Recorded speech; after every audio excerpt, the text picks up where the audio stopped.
Digo que yo no quiero hacer propaganda de un podcast que hago todas las semanas junto con el director musical de la Fundación Teatro Sucre, que es Simón Gangotena.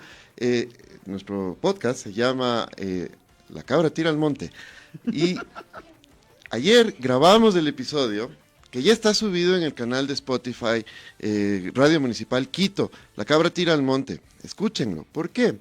Porque ayer nosotros hicimos un episodio especial, las mujeres en la música, las mujeres por la música, a partir de una sentida crítica que se había realizado más o menos hace unos 8, 9 meses, 10 meses atrás, cuando se visibilizaba la programación de nuestra querida Fundación Teatro Nacional Sucre. Entonces esta organización envía una carta pública, dicen, no, hay una programación que incluya mujeres. ¿Qué hay que hacer? ¿Qué hay que hacer entonces? Hay que transformarse, hay que revertir las cosas, hay que hablar de cuotas. Bueno, pues esas mismas son las cuestiones de las que estamos conversando en este podcast, además de que hacemos un homenaje a muchas compositoras, en especial también, bueno, pueden ustedes escuchar de qué se trata esta selección musical, pero trajimos algunos de la selección musical de nuestro archivo, de la radio municipal, y sucedieron muchísimas cosas. ¿Por qué les cuento esto? Porque hoy vamos a hablar en otra perspectiva prácticamente de lo mismo, en una misma agenda, en una agenda inclusiva, en una agenda que además no solamente se trata de la remediación, sino de la reparación social que tanto hace falta en nuestra sociedad. Hoy vamos a hablar de mujeres en la política y está con nosotros concejal, vicealcaldesa y una mujer con una trayectoria política sólida y que va avanzando, se trata de Fernanda Racines. Hemos preparado, antes de darle la bienvenida a Fernanda, ¿cómo estás? Un reportaje que da contexto a esta entrevista. Escuchemos. La historia de nuestro país ha identificado a mujeres que han dejado grandes enseñanzas. Por ejemplo, Manuela Sáenz, Manuela de Santa Cruz y Espejo, Ana de Peralta, Marieta de Ventimilla, Carlota Jaramillo, Dolores Cacuango, entre otras. Gracias a la lucha de estas y varias mujeres valientes en el mundo entero, ahora tenemos acceso a la educación, salud y trabajo. ¿Pero la lucha ha terminado? Ivanova Nieto, coordinadora de la radio de la Universidad Central del Ecuador, dice que en pleno 2024 todavía no se acepta el rol de las mujeres en la esfera pública. No se acepta el rol de las mujeres en la vida pública, en la esfera pública, ¿no? Uh-huh. Y creo que muchas de estas mujeres han hecho un gran papel, una gran aporte, ¿no es cierto? Uh-huh. Como a cada profesión y a las ciencias, que lo han hecho históricamente. La diferencia es que antes no eran reconocidas o tenían que vestirse de hombre o tener un seudónimo de hombre para ser reconocidas, o reconocidas a través de sus esposos, o sea, seguían por la misma familia, a veces invisibilizadas. Uh-huh. Ahora hay una actividad pública, tenemos asambleístas, tenemos ministras. Gisela Chalá, ex vicealcaldesa de Quito y coordinadora política de la CONAFRO, menciona que hay una regresión de derechos desde la pandemia del COVID-19. Según datos del INEC del 2019, en relación a la violencia generalizada, el 71.8% la viven las mujeres afroecuatorianas. Tengo datos como los siguientes. Por ejemplo, en el tema de las violencias, mientras que la violencia generalizada tiene un porcentaje de 64.9% de promedio país, para las mujeres afroecuatorianas está en un 71.8%. Uh-huh. Violencia psicológica, un promedio país de 56.9%, para las mujeres afroecuatorianas 65.9%. Violencia física, tenemos del promedio país 35.4% frente a un 41.2% de mujeres afroecuatorianas. Voy cerrando con violencia sexual, con 32.7% porcentaje promedio país, afroecuatorianos 38.4%. Y quizás de lo más desgarrador, una violencia patrimonial de 16.4% del promedio país, frente a un 21.3% para afroecuatorianas. Dayan Rodríguez, presidenta de la Cámara LGBT, indica que en lo que va del año se han registrado 12 asesinatos en contra de la población LGBTIQ+. De este número, 8 es en contra de mujeres trans. Agregó que la falta de inclusión laboral y discriminación en los espacios educativos para esta población continúan.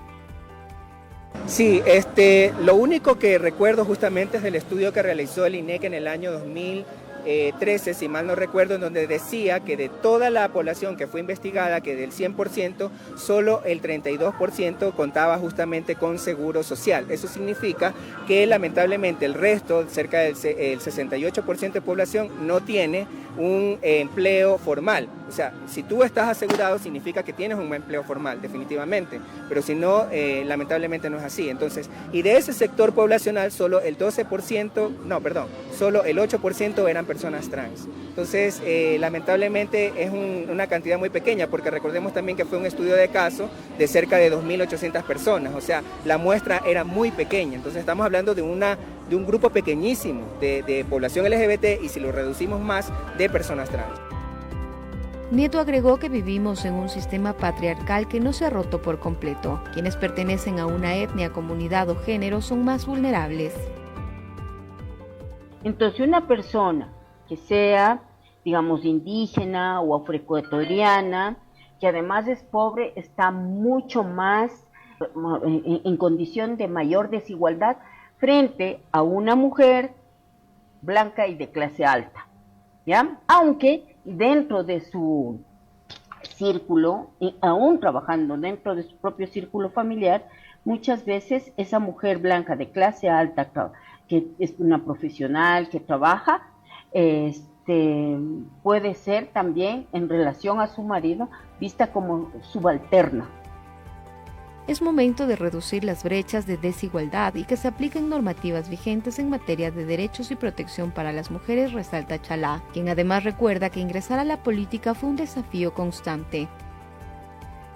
Desde perder el miedo a poder hablar, desde recordar que tenía una responsabilidad muy grande, no en ser representante de mis mujeres negras, no, de ser su portavoz, de ser la voz de las que nunca tuvieron voz en esos espacios. Entonces tenía largas horas de trabajo y preparación y compromiso absoluto, porque no tenía que convencerme, tenía que volver atrás. Y cuando digo volver atrás es a volver a la historia, no olvidarme de la ancestralidad, jamás olvidarme del compromiso que hice al asumir una posición política, porque no era para mí, era para el servicio de la ciudad, de los 10 grupos de atención prioritaria, pero jamás olvidándome que tenía una responsabilidad con las mujeres a quienes honrosamente traté de representar. En este momento, solo 28 mujeres en el mundo son jefas de Estado o de gobierno, según datos de ONU Mujeres de mayo pasado. Esta organización proyecta que al ritmo que vamos, la igualdad de género en las más altas esferas de poder se logrará dentro de 130 años. Claudia Sheinbaum se convirtió en la primera presidenta mexicana en la historia, mientras que tras el anuncio de renuncia a la reelección, Joe Biden comunicó su respaldo a la vicepresidenta Kamala Harris como candidata a la presidencia de Estados Unidos por el Partido Demócrata para las próximas elecciones de noviembre. En caso de ganar, sería la primera mujer presidenta, algo que no pudo lograr en 2016 la también demócrata Hillary Clinton, quien fue derrotada precisamente por Donald Trump. Abrirse paso en un mundo de hombres no ha sido fácil para las mujeres, pero seguiremos en la lucha.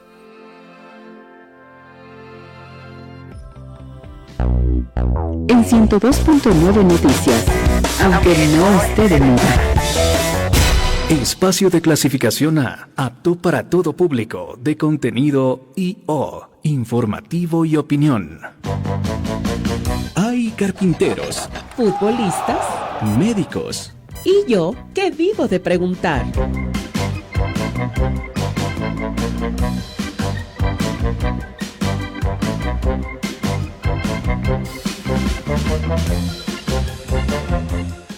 Bienvenida, Fernanda, alcaldesa subrogante, cuando el alcalde está en algunas de las condiciones, en algunos de los espacios fuera del país, o cuando se encuentra en vacaciones, o cuando está usted delegada, vicealcaldesa y también concejal.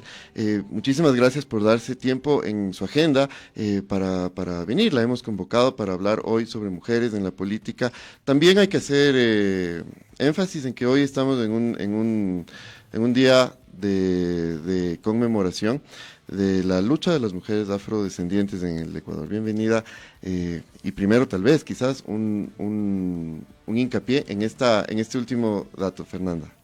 Muy buenos días, Luis, muy buenos días a la audiencia, feliz de que se haya dicho conmemorar, porque es precisamente eso, una conmemoración, es honrar a quienes caminaron y tienen una trayectoria muy grande para que podamos decir hoy que las mujeres afrodescendientes tienen también derechos.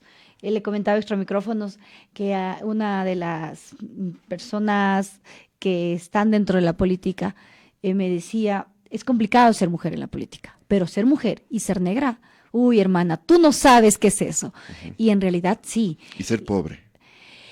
Ser pobre, por supuesto, es una forma también, tal vez hablando de este tema que señalamos sobre la mujer, es parte también de una forma en la que el mundo estuvo diseñado. ¿Por qué la mujer tenía que ser pobre? Porque así solidificas la dependencia financiera y económica hacia el hombre, y que estaba amparada en muchas particularidades ya legales, ¿no? El no tener derecho a que tus propios bienes puedas administrarlos tú. Aquí en el centro histórico, junto a la Plaza Grande, hay un hermoso museo de María Augusta Urrutia.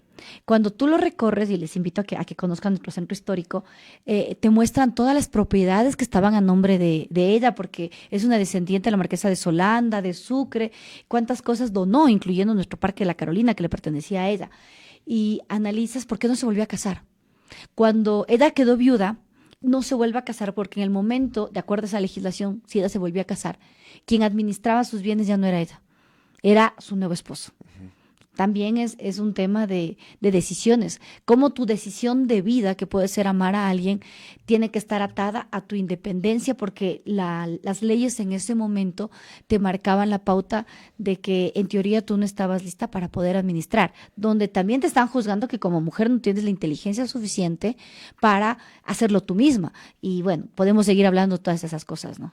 Sí, y más o menos esta también es la idea. Cuando nosotros miramos el Ecuador de hoy, con una presencia sólida, fuerte, férrea, robusta de mujeres en nuestro quehacer político, ustedes y nosotros podemos ver todos los días en noticieros, en la prensa, en las televisoras, la voz de muchas de las asambleístas, la voz de muchas legisladoras en ámbitos locales, la voz de muchísimas autoridades que son y que representan al género femenino.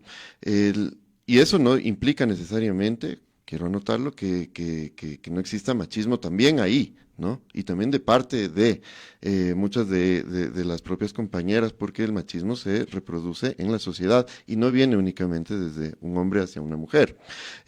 No obstante, esto quiero ponerlo como en valor. En el mundo, en el Ecuador actual, hay una presencia política de mujeres. Se ha logrado algo, es complicado, es complejo. ¿Qué es lo que les toca a las mujeres demostrar para lograr ascender políticamente, hacer una carrera política, y que usted siente que no lo tiene que hacer necesariamente un político hombre para mostrar esa real diferencia? 3 aristas, ¿no? ¿Qué nos toca demostrar? La presencia de las mujeres en los medios y la presencia política de las mujeres. Sí. Empecemos con esta última. Creería yo que aún no hay una presencia robusta de mujeres. Si bien es cierto, en la asamblea de 137 legisladores tenemos 60 mujeres, que representa un 43.7%, aún no es la mitad. En lo que tiene que ver con las prefecturas, parece que por ahí apuestan más hacia nosotras las mujeres que en las alcaldías, porque en las prefecturas la representación femenina es del 29% versus en las alcaldías, que solo es un 19%. Ahora centrémonos en Quito. Se supone que dentro de las conquistas que tuvimos nosotras como mujeres es el Código de la Democracia, la Ley de Elecciones, y que las anteriores elecciones ya marcaron una pauta diferenciadora en la que le obligaban a cada partido político para que Quito, que tiene 4 distritos, en 2 lo encabezan las listas de las mujeres. Ahora, ese era el deber ser. ¿Qué hicieron algunos partidos políticos? Pusieron para cumplir el requisito como primera en la lista en los distritos donde saben que ellos nos ganan a las mujeres. Y la consecuencia de evidenciar que esto es cierto es que seguimos con el 38%. 8 mujeres actualmente somos concejalas y lo mismo que antes de que se aplique la reforma al Código de la Democracia. En el ámbito jurídico, cuando yo estudiaba Derecho, recuerdo que un profesor sabía decir que el abogado que ejerce el derecho a un libre ejercicio suele decir que se echa la ley, echa la trampa. Pues algunos partidos políticos lo hicieron. Y el reflejo es ahí, en los resultados. El otra arista en los medios de comunicación. ¿Hay presencia de mujeres? Sí, pero ¿en qué casos? ¿La que presenta qué? Yo no puedo decirte que en los medios de comunicación, sobre todo los tradicionales, la presencia femenina está en quien hace el análisis y los comentarios.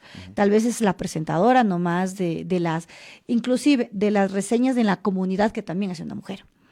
Que eso se traslada también a lo político, porque ciertas carteras de Estado han sido ocupadas por mujeres. Sí. Hablemos que el Ministerio de Educación, el Ministerio de Cultura, las tareas de cuidado que son parte de los roles que como sociedad, un sistema patriarcal inculcó que debería ser de nosotras las mujeres. ¿Se está reproduciendo ahí? Por supuesto que sí, es un traslado. Yo admiro mucho lo que hizo la Revolución Juliana y Eloy Alfaro por nosotras las mujeres al inculcarnos permitirnos el ingreso a la vida laboral.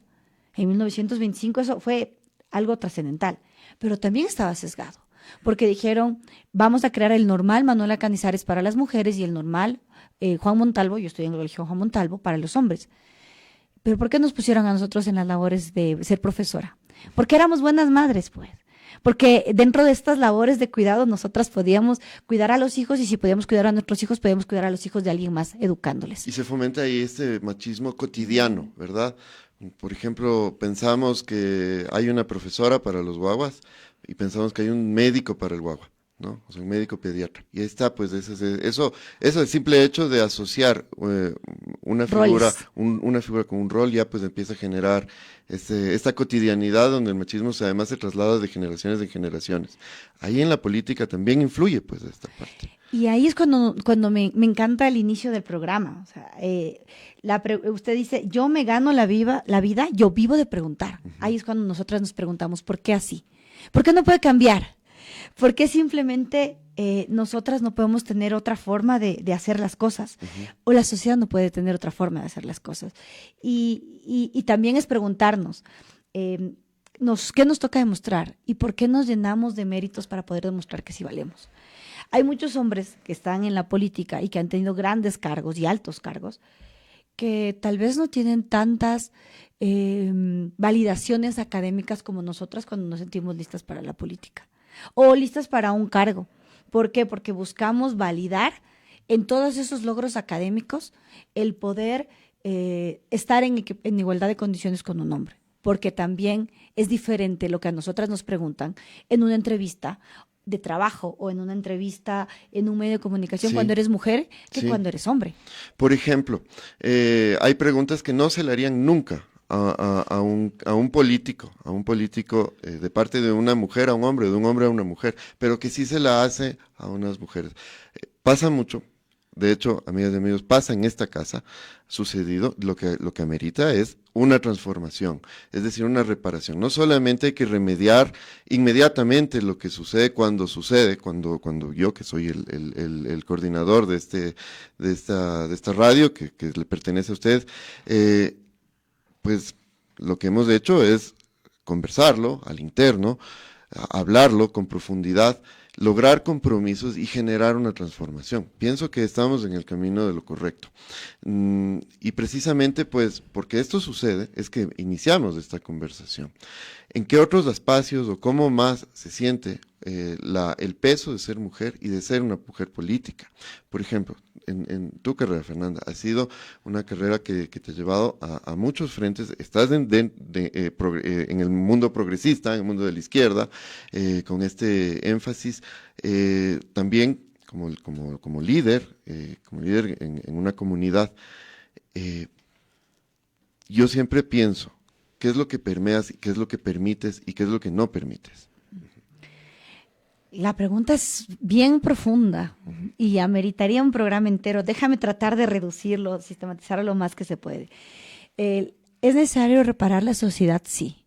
Y es necesario hacerlo desde el hombre y la mujer, porque la sociedad está hecha por hombres y por mujeres.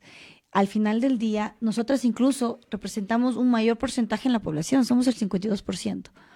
Pero esto se ve muy atacado en el momento en el que tú te das cuenta cuánto de ese nuevo 100% de mujeres que tienen derecho al voto sí lo ejercen. Es solo el 80%.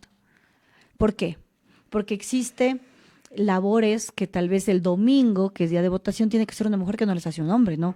Lavar, planchar, cocinar, preparar la ropa para el día lunes que empieza la escuelita. Y además, como algunas no trabajan, ¿para qué? Si tú no necesitas el certificado de votación. Recordemos que en nuestro país el sufragio es obligatorio. Pero ¿cuándo lo necesitas? ¿Cuándo necesitas demostrar que sí ejerciste ese derecho? Cuando hay que sacarle fotocopia al certificado. Para hacer un trámite. Pero si tú no trabajas, ¿para qué lo necesitas? Entonces, lo que se refleja ahí es que la pareja le dice, ¿para qué? Si tú no vas a trabajar, tú te quedas en la casa, mejor no te vayas. Y eso se refleja en que quienes toman la decisión, a pesar de que mayormente somos mujeres, no somos las mujeres las que tenemos la posibilidad de votar por nosotras mismas. Sí. Y seguimos reproduciendo, como en un momento decíamos, un círculo de violencia, porque no tengo acceso al tema financiero, y en este caso, un círculo de que las políticas públicas están hechas por y para hombres, porque las mujeres no están en decisiones, en sitios donde se decide que es diferente. Tal como decíamos en un principio, no es suficiente que las mujeres estén en los medios de comunicación entrevistando, deberían estar en el análisis, deberían ser las que filtran el contenido para que así, como les pasó, por ejemplo, a una periodista que tuvo que irse de nuestro país, no le filtran qué sí puede y qué no puede decir porque es mujer, ¿no? Lo mismo es en el ámbito político. En el ámbito político es que las políticas públicas estén hechas desde el espacio que nosotras conocemos. Ahí va qué permito y qué no permito. Hay cosas como mujer que tal vez un hombre no las puede saber. En mi caso, ¿qué me parece indispensable? Que las políticas públicas estén orientadas a determinar que como mujeres necesitamos condiciones diferentes. El actario que inauguramos como municipio de Quito. Es un primer paso, ¿verdad? Un primer paso que lo que busca es ser la muestra y el ejemplo para el resto, pero también que nos hace dar cuenta como municipio de Quito que uno para 20,000 funcionarios tal vez no es suficiente, que haya sido hecho con fondos de organizaciones internacionales y no con los nuestros, nos dice también en dónde tenemos que cambiar. Claro.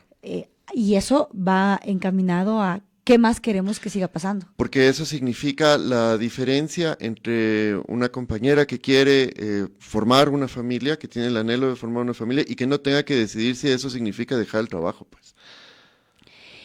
A ver, yo me quiero ir más atrás. Cuando tú estás dando de lactar, lo que te dice la sociedad, que es tu rol como mamá, es que el niño, la niña esté bien nutrido porque es el mejor alimento. Ahora bien, necesitarías que el Estado, en este caso el empleador público o privado, te preste las condiciones necesarias. Si tú llegas con una leche que no tuvo sistema de refrigeración, ¿qué va a pasar? Hay un riesgo bacteriológico, pues evidentemente. Muy fuerte, enfermedad en el niño. Una infección en un bebé. Hay. ¿Y qué te va a decir la sociedad? Claro, es que porque preferiste trabajar que a tu hijo, entonces te convierte en una mala madre y te cuestionas si estás ponderando bien el decidir por ti primero que el decidir por esa vida que trajiste al mundo, pero que no la trajiste sola, que en las labores de cuidado se supone que deberían estar los dos, y ahí es la parte de irnos, como tú señalabas, necesitamos hacer una reparación social, y la reparación social tiene que empezar desde ahí, desde el momento en el que como pareja nos constituimos y dividimos claramente lo que son las labores de cuidado, que debe estar eso trasladado a un nivel de gobierno nacional o cantonal, porque es de ambos, ¿no? Yo quiero poner un último ejemplo para generar una reflexión. Hace unos años la BBC hizo un experimento con el músico uruguayo Jorge Drexler, y fue invitado a una entrevista y la entrevistadora le empezó a preguntar cosas que solamente se le preguntan a artistas mujeres. ¿Cómo cuidas tu piel? ¿Cómo haces para mantenerte tan esbelto? sabemos que sacaste un nuevo sencillo, una nueva canción. ¿Cómo está tu pareja? Entonces, en el caso de la política, esa reflexión sucede, surge, se mantiene. ¿Qué hay que hacer ahí? Por supuesto que se mantiene. No creo que, o por lo menos yo jamás he visto una entrevista que le hayan hecho a un político hombre en el que le preguntan, sí, yo veo su agenda, vi que está en territorio por aquí, vi que fueron a esta inauguración, vi que presentaron este proyecto de ordenanza o de ley. ¿Y cómo hace? Y sé también que usted es mamá de 2 hermosas niñas. ¿Y cómo hace para mantener este equilibrio entre el trabajo y su vida personal? Eso no le preguntan a un hombre. Eso jamás, pero sí a nosotras. ¿Por qué? Porque se entiende que la labor es de cuidado y la carga del tiempo para esas pequeñas, en mi caso, tiene que venir de mi lado. Ajá. Cuando yo voy a una inauguración de obra y voy con mis hijas, ¿vino con sus hijas? Sí. Es sábado, es domingo, no les puedo mandar a la escuela el fin de semana, discúlpenme, y están aquí conmigo. Y también es parte, yo tengo ese ejemplo de mi mamá es profesora, y cuando yo tenía vacaciones en mi escuela y no había vacaciones en la escuela de ella, mi mamá me llevaba y me sentaba en la parte de atrás de los alumnos y yo veía cómo mi mamá daba clases. Uh-huh. Y para mí fue un ejemplo de que las mujeres podemos trabajar y que las mujeres también podemos ser mamás. ¿Y por qué no repetir eso con mis hijas? Que mis hijas sepan que ese es mi trabajo. Claro que ellas también se emocionan. Por ejemplo, nos vamos a la inauguración de kilómetros de alcantarillado. ¡Ay, eso es lo que está debajo de las calles, mami! Yo, sí. Y por ahí se van las aguas servidas. Yo, sí. Es también un aprendizaje, ¿no? Mutuo. Es el ejemplo de lo que nosotras podemos ser, madres y mujeres, y eso no le preguntan a un hombre. Este es el último minuto en este programa, que el tiempo lamentablemente nos deja siempre con temas en el tintero. Fernanda, te agradezco muchísimo por venir, pero quisiera provocar un último comentario, una última reflexión también en torno, además, a que la sociedad sigue siendo muy de imagen. El mundo actual se basa muchísimo en la imagen, en la fotografía, en el video, en el outfit, en la ropa, quiero decir, en el peinado, en cosas que pues, a mí probablemente me encontraron mal parqueado porque yo vengo de la radio. Sí, ahora tenemos que enfrentarnos a esta nueva realidad que es casi que empezar a hacer imágenes y cosas así. ¿Cuánto influye esta parte también en la diferencia que puede existir entre políticos hombres y políticas mujeres? Las redes sociales y los medios de comunicación influyen en la política para ser hombre o mujer, por supuesto que sí. A un hombre jamás le van a decir que tu escote, que tu tamaño de la falda, que si el maquillaje. Por lo general, los comentarios en las redes sociales de un hombre van hacia el contenido de lo que está diciendo y tal vez hacia tachar o no su ideología, su política, su trabajo o su trayectoria. En cambio, a nosotras nos juzgan por los temas personales, que no tienen nada que ver. Uh-huh. El físico de la persona que está frente al medio de comunicación no debería ser lo que se esté juzgando, sino su trabajo. Pero lamentablemente para nosotras las mujeres es ese también uno de los patrones contra los que tenemos que luchar y demostrar que estás ahí no por tu físico, bueno, malo, bonito, negro, blanco, el color que sea, que tú estás ahí por tus capacidades y que estás ahí para trabajar por y para lo que se te eligió, en este caso para la Concejalía de Quito. Claro, hay un manejo profesional de la imagen, pero ese es el motivo de otro análisis. En el mundo estamos viviendo ahora mismo la posibilidad de que los demócratas escojan entre 2 mujeres a su candidata. Muy importante porque una buena parte del electorado estadounidense decantará por esta opción. En México, el balotaje fue entre 2 mujeres. Chile ha puesto también, en Centroamérica, varios países también han tenido ya ejemplos de presidentas. Ecuador se enrumba, está listo para ir a esto.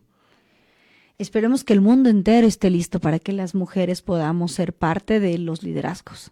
Y es lo que también debemos preguntarnos a nosotras mismas, porque es parte de construirnos. ¿Nosotras estamos listas para que nosotras seamos representadas por otra mujer? Si eso ya se preguntaron otras sociedades, claro, estamos conscientes que en niveles tal vez de progresismo, de economía e inclusive de democracia estamos adelantados. Recordemos que nosotras como mujeres recién, hace 100 años, entramos en la vida política en el Ecuador. Tenemos países donde las mujeres entraron a la vida política mucho más antes y también ese es el resultado de lo que pasa en los comicios electorales. Sin embargo, no está por demás hacernos ver que las mujeres somos capaces de todo y creer en nosotras es lo que necesitamos para cambiar lo que está ocurriendo en nuestro país. Cuando son las 8 de la mañana con 32 minutos en punto, ahí está el Pollo Morales aquí, esperando porque él hace este programa de La Jugada Maestra, pero hoy no se animó a entrar. Normalmente él entra a la cabina, saluda, pero hoy está malcriado. No sé, está tímido, dice hoy. Tímido. Cuando normalmente en este punto ya nos relajamos y cambiamos de tema, pero es mentira que nos relajamos, vicealcaldesa. La verdad, yo pensaba que después de un espacio de noticias serio, de un programa de análisis, normalmente iba a llegar el momento del deporte, el momento de la distensión, pero el Pollo Morales de la Mayra nos hacen todo lo contrario, siempre nos ponen unos problemas tenaces. ¿Cómo te va, Pollo? ¿Cómo estás? Para no dañar la toma, mi hermano. ¿Cómo te va? Qué gusto saludarte. El gusto de saludar con la